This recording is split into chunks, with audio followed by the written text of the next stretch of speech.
Sasha was laying on the floor and she was shaking, and she was kind of just dribbling out of her mouth. And it kind of happened within probably 2 or 3 hours or more. I noticed she was normal. So I made the appointment to come in and Get her checked out. get her checked out. Yeah. So she's drooling and shaking, huh? Yeah. Well, Sasha's drooling and shaking, so I immediately think she got something. Often dogs will really drool a lot when they eat something that really irritates their mouth and their throat. Frogs can cause it, lizards, fertilizer, house chemicals,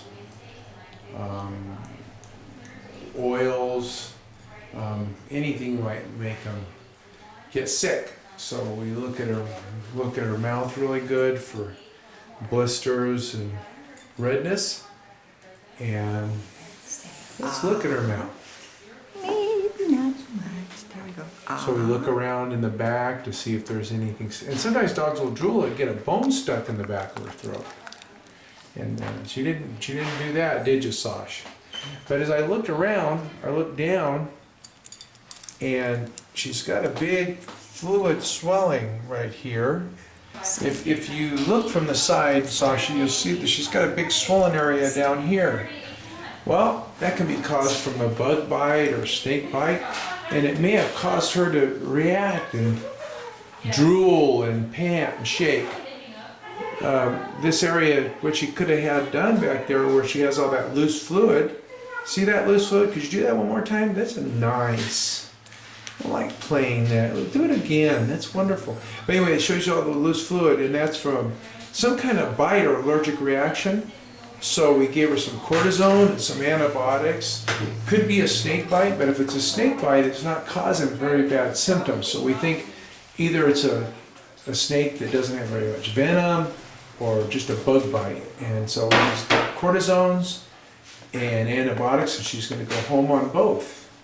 But while we're doing the exam, she also has a little problem around her rear end, and she always licks her rear end, and her rear end is really red and ulcerated, and it's only on the pink areas, and a lot of times that can be due to her own body reacting to it, or the sun irritating it. But you wouldn't think the sun would irritate this area, would you?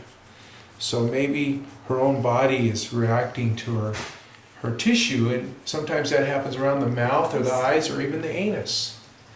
So we're going to put some cortisone. The cortisone that we're using for the reaction will also help this area, and we'll check it out.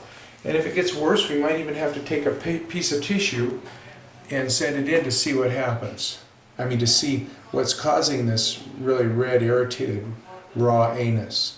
But for right now, the medication will really help.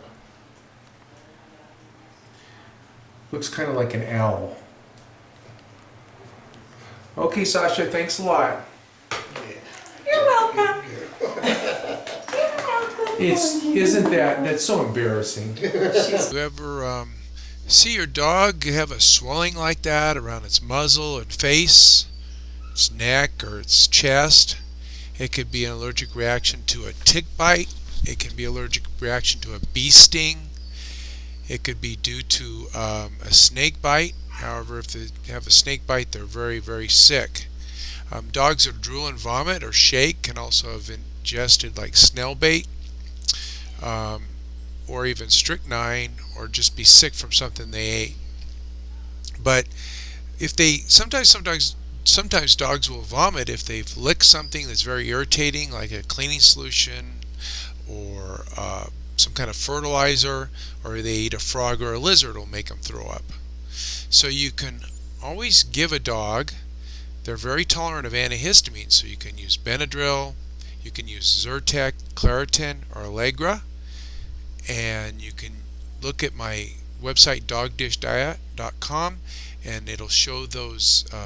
There's a little to the right of the blog, there's 11 practical home remedies, and that's where you can get those dosages for those types of treatments that you might use if your dog has any of those problems. So Sasha already also had some problems on her anus. The red, erosive, or kind of raw area around her anus is kind of characteristic of lupus problems that people get. And in dogs, they get on their nose, can be called discoid lupus. So we're going to try some ointments first, and then if that doesn't work, there are some steroid pills and some vitamin pills, niacin, and an antibiotic called doxycycline that we can use.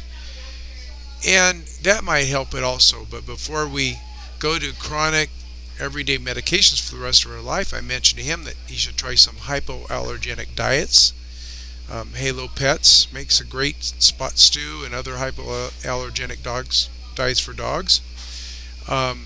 Also called Taste of the Wild makes a great salmon and sweet potato hypoallergenic diet that dogs with food allergies do well on. And so does Natural Balance. They have a great duck and potato formula. And Natural Balance is great. They only use a few ingredients, and so they try to use those hypoallergenic ingredients and ingredients that will cause less allergies. Allergies are a big deal, and that's why I wrote Dog Dish Diet, because I have found so many dogs get better when you change the diets that I always try to use that before I sentence a dog to daily pills for the rest of its life. If you can change your dog's diet and avoid itchy ears and itchy skin and problems like this, then it's a win-win situation. You save money, your dog doesn't suffer as much. But anyway, I just keep plugging away here trying to educate people and try to tell them that if they feed a little differently, a lot of problems will go away. Unfortunately, a lot of vets weren't taught that way. I had to relearn nutrition myself, so don't expect to get this information from a vet, because you usually won't. We just weren't taught that way. It's not your vet's fault. We were taught about kibble and commercial dog food, but I wrote about all kinds of other foods in my book Dog Dish Diet. So anyway, have a great day.